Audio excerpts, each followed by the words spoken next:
पटना में AQI level 500 तक पहुंच गया है। एयरपोर्ट और वेटनरी मैदान के आसपास की हवा लगातार खराब रही है। पटना की हवा सिर्फ खराब नहीं बल्कि जहरीली हो गई है। ज्यादा जानकारी दे रही हैं संवाददाता विनीता मिश्रा।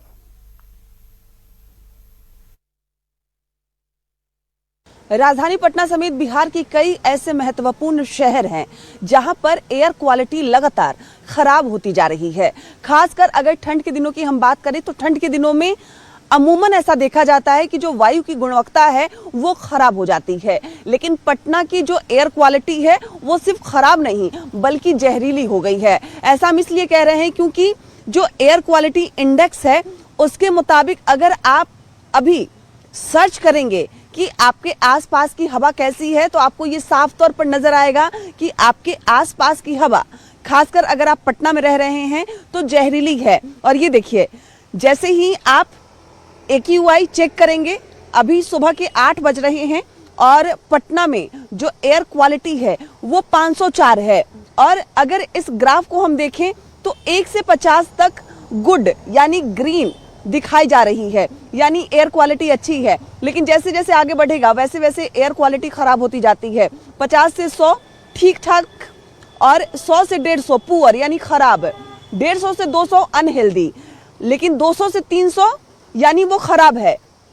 लेकिन 300 से जैसे ही ऊपर जाएगा वो जहरीली हवा है, यानी सांस लेने लायक भी वो हवा नहीं है। और फिलहाल पटना की जो हवा है वो सांस लेने लायक भी नहीं है, क्योंकि आंकड़े ये दिखा रहे हैं, एयर क्वालिटी इंडेक्स ये बता रहा है। और यही वजह है कि लगातार पटना की हवा सही हो इसके लिए नगर निगम की तरफ से भी पानी का छिड़काव किया जा रहा है। और यहाँ देख सकते हैं कि जो सड़कें हैं, पेड़ पौधे हैं, वहां पर लगातार पानी का छिड़काव किया जा रहा है, क्योंकि जो धूल कण हैं जो हवा में तैरते रहते हैं जिससे लोगों को सांस लेने में परेशानी होती है। और सिर्फ सांस लेने में परेशानी नहीं, कई तरह की बीमारियों को भी खराब हवा यानी प्रदूषित हवा जन्म देती है। ऐसे में उस एयर क्वालिटी को ठीक करने के लिए लगातार पानी का छिड़काव किया जा रहा है ताकि वायु की गुणवत्ता थोड़ी ठीक हो सके। लगातार कोशिश के बावजूद भी जो एयर क्वालिटी इंडेक्स है वो ठीक होती हुई नजर नहीं आ रही। सुबह सवेरे 500 के पार जो एयर क्वालिटी का जो आंकड़ा है वो दिखा रहा है, यानी पटना की हवा सिर्फ खराब नहीं बल्कि जहरीली हो गई है। कैमरामैन मनीष जुनेजा के साथ विनीता मिश्रा, न्यूज़ 18 पटना।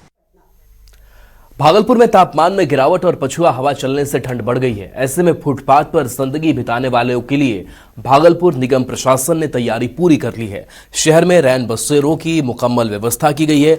बड़ी खंजरपुर स्थित रैन बसेरा में एक साथ 15 लोगों के ठहरने की सुविधा उपलब्ध कराई गई है। जरूरतमंदों के लिए ठंड से बचाव की सभी जरूरी व्यवस्थाएं हैं। इसके साथ ही रैन बसेरा में 24 घंटे के लिए केयरटेकर की तैनाती भी की गई है।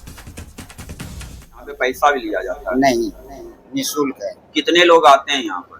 यहाँ पर कभी 5 होते हैं, कभी 7 होते हैं, कभी 10 होते हैं, कभी 12 भी हो जाते हैं, कभी 15 होते हैं। 15 के बाद नहीं आते। कैसे लोग आते हैं यहाँ पर रहने के लिए? आते हैं वो मजदूर, वो विक्रेता, साग सब्जी वाली सब आती है, 4 गो 5 गो 3 गो, कभी कभी 2 गो।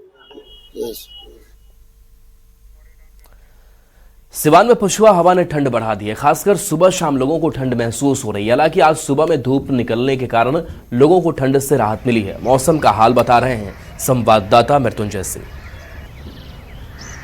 सिवान में पछुआ हवा ठंड बढ़ा दी है। खासकर सुबह और शाम में लोगों को ठंड महसूस हो रही है, तो वहीं सुबह और शाम में कुहासा छा जा रहा है। यह तस्वीर आप देख सकते हैं सिवान की है, जहां सभी के शरीर पर उलन कपड़ा तो वहीं कानों में मोफलर है। चलिए हम बात करते हैं किस तरह का ठंड का असर पड़ रहा है। अगर देखा जाए तो लगता है 2-3 दिनों से ठंड का कोई विशेष तो अभी असर नहीं है, लेकिन तापमान तो लग रहा है सुबह शाम में थोड़ी मुश्किल। और सुबह शाम में थोड़ा ठंड लग रहा है।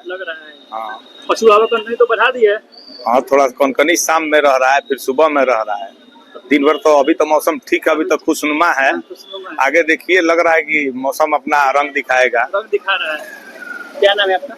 एडवोकेट कुमार राजीव रंजन। तो ये देख सकते हैं तस्वीर, एक तस्वीर दिखाने की कोशिश करेंगे। सभी के शरीर पे उलन कपड़ा है, तो वहीं कई लोग जैकेट पहने हुए हैं, तो वहीं अपने कानों को ढकने के लिए लोग मफलर का यूज कर रहे हैं। आप साफ तौर पर देख सकते हैं, चूंकि सिवान की अगर बात की जाए तो सिवान में इधर 2-3 से लगातार लोगों की ठंड महसूस हो रही है। खासकर सुबह और शाम में तापमान लुढ़क जा रहा है और सुबह में कुहासा छा जा रहा है, जिससे लोगों को परेशानी बढ़ गई है। मृत्युंजय सिंह, न्यूज 18 सिवान।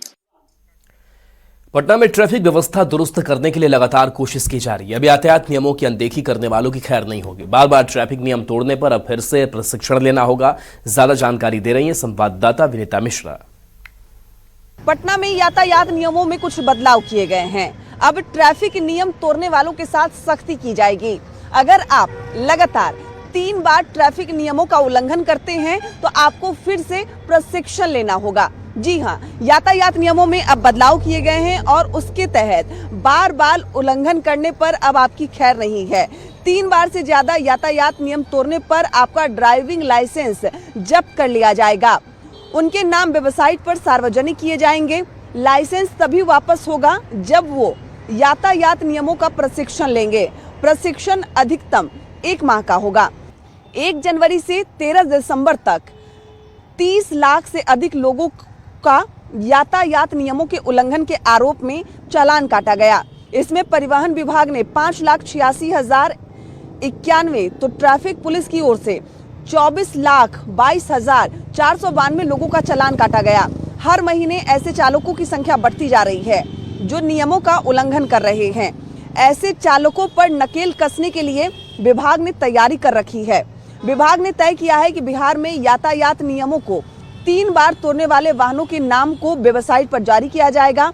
हर जिले में परिवहन विभाग की वेबसाइट पर ऐसे चालकों का नाम प्रदर्शित किया जाएगा और उन पर फिर सख्त कार्रवाई की जाएगी।